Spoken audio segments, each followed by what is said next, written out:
வளம் தரும் சிந்தனை சேனல் அன்பர்களுக்கு பணிவான வணக்கங்கள்.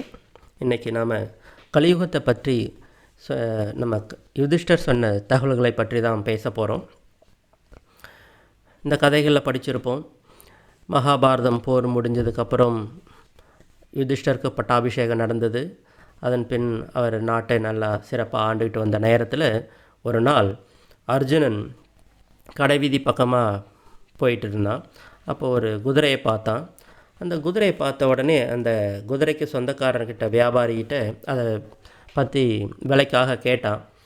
ஆனால் அந்த குதிரைக்காரன் அதை தர மறுத்துட்டான். அதுக்கு பதிலாக அந்த குதிரைக்காரன் சொன்ன விஷயந்தான் விசித்திரமானது.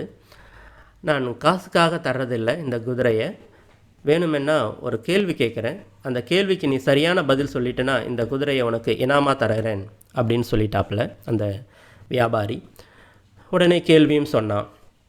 அந்த கேள்வி என்னென்னா, ஒரு பெரிய வாளி 5 லிட்டர் பிடிக்கிற அளவு கொள்ளளவு கொண்ட ஒரு பெரிய வாளி, அதன் பக்கத்தில் ஒரு 1 லிட்டர் பிடிக்கிற 5 சின்ன சின்ன வாளிகள் இருக்குது. இந்த 5 லிட்டர் பெரிய வாளியில் முழுசாக தண்ணி இருக்குது. இதை சரிசமமாக 5 1 லிட்டர் பிடிக்கிற ஒரு சின்ன சின்ன வாளியிலும் சரிசமமாக நிரப்பியாச்சு. ஆனால் திரும்ப அந்த 5 வாளியில் இருக்கிற தண்ணியையும் எடுத்து பெரிய வாளியில் ஊற்றினா அந்த வாளி பெரிய வாளி நிரம்ப மாட்டேனது. இதுக்கு பதில் என்ன அப்படின்னு கேட்டான் அந்த வியாபாரி. அதற்கு அர்ஜுனனால் சரியாக பதில் சொல்ல முடியல. அதனால் அவனும் அப்படியே திகைப்பா அப்படியே அந்த கடை பக்கமாக உக்காந்துட்டான். கொஞ்சம் நேரம் கழித்து நகுலன் அந்த வீதி பக்கமாக அதே வழியாக வந்துட்டு இருந்தான். அவனுக்கும் இந்த குதிரையை பார்த்த உடனே பிடிச்சிருந்தது. அதே மாதிரி அந்த வியாபாரிக்கிட்ட இந்த குதிரையை விலைக்கு எவ்வளோக்கு தருவீங்கன்னு கேட்டான். குதிரை தர மறுத்துட்டான். அதே மாதிரி அர்ஜுனனுக்கு சொன்ன மாதிரி கேள்வி கேட்கிறேன், பதில் சொன்னால் இந்த குதிரையை இனாமா தரேன் அப்படின்னு சொன்னான். ஆனால் இந்த முறை கேள்வி வேறு கேள்வி, அதே கேள்வி இல்லை. கேள்வி என்னென்னா, ஒரு ஊசி இருக்குது, அந்த ஊசியின் ஓட்டை வழியாக நூல் விடும் இல்லையா, அந்த ஓட்டை வழியாக ஒரு யானையினுடைய உடம்பு முழுசும் வெளியே வந்துடுது. ஆனால் அதனுடைய வால் பகுதி மட்டும் வரமாட்டேன்றது. காரணம் என்ன அப்படின்னு வியாபாரி கேட்க நகுலனால் பதில் சொல்ல முடியல. அவனும் திகைப்போட அர்ஜுனன் பக்கத்தில் அமர்ந்துட்டான். அடுத்தது சிறிது நேரம் கழித்து சகாதேவன் அந்த வழியாக வரான். அதே மாதிரி அந்த குதிரையை பார்க்குறான், பிடிச்சிருந்தது. இந்த முறையும் கேள்வி வியாபாரி வேறு கேள்வி கேட்குறான். என்ன கேள்வின்னா, கேள்வி இதுதான். ஒரு தோட்டம் இருக்குது, அதாவது பயிர் செய்கிற நிலம், அதை சுற்றி வேலி போடப்பட்டிருக்கிறது. நடுவில் விவசாயி பயிர் வச்சுருக்கான். அடிக்கடி போய் பார்த்துன்னு வரான். பயிரெல்லாம் விளைஞ்சி நல்லா அறுவடை நேரம். அதை சுற்றி காவலுக்காக பாதுகாப்புக்காக வேலி போடப்பட்டிருக்கு. ஆனால் அறுவடைக்கு போகிற நேரத்தில் பார்த்தோன்னா, அந்த ஒரு நாள் அறுவடைக்கு போகிற நேரத்தில் அந்த விவசாயிக்கு ஒரே அதிர்ச்சி. அந்த வேலியெல்லாம் அப்படியே இருக்குது, சேதமாகாமல். ஆனால் உள்ளே இருந்த பயிர்களெல்லாம் மாயமாக மறைஞ்சிடுச்சு.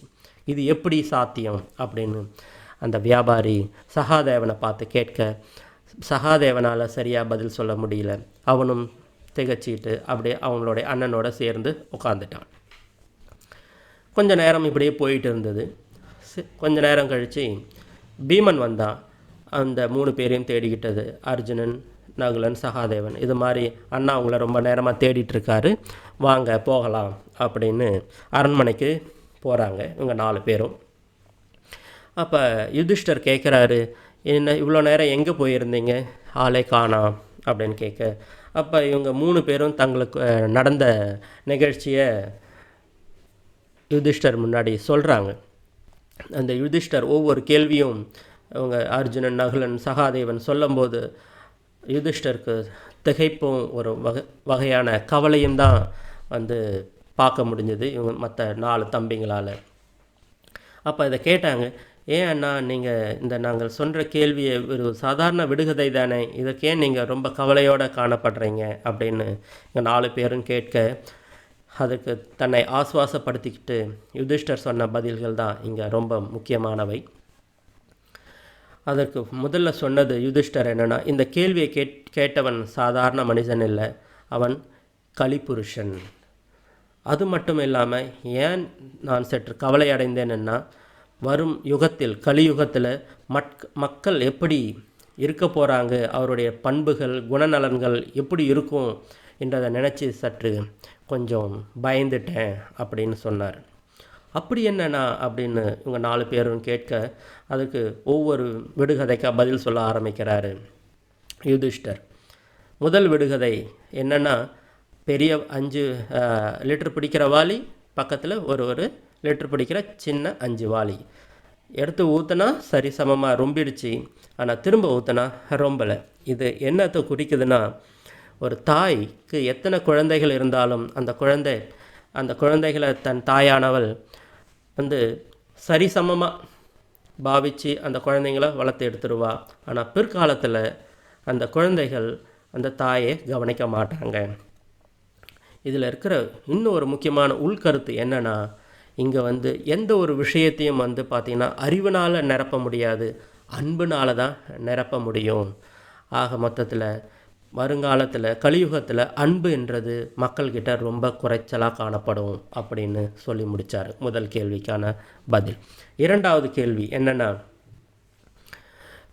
ஒரு ஊசி வழியின் வழியாக யானையினுடைய பெரிய உடல் புகுந்து வந்துடுது, ஆனால் அதனுடைய வால் வரலை. இதை எதை குறிக்குதுன்னா, இந்த வரும் கலியுகத்தில் அதர்மங்கள் ரொம்ப எளிமையாகவும் இயல்பாகவும் ரொம்ப சுலபமாக நடக்கும், ஆனால் தர்ம காரியங்கள் நடக்கிறது ரொம்ப கஷ்டம் அப்படின்னு சொல்லி முடிக்கிறாரு.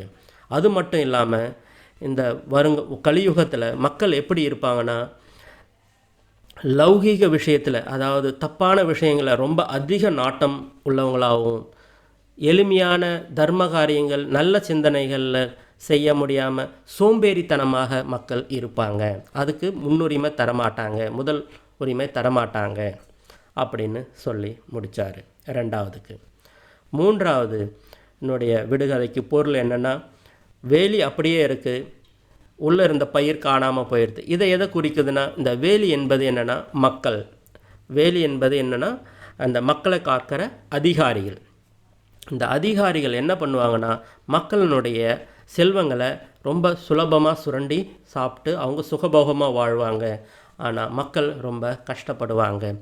அது மட்டும் இல்லாமல் இந்த கலியுகத்தில் மக்கள் அதிகாரத்தில் உள்ளவங்க காசு பணன்றதுக்காக எந்த ஒரு எல்லையும் மீற தயங்க மாட்டாங்க. அதை தான் இதை குறிக்குது அப்படின்னு சொல்லி முடித்தார்.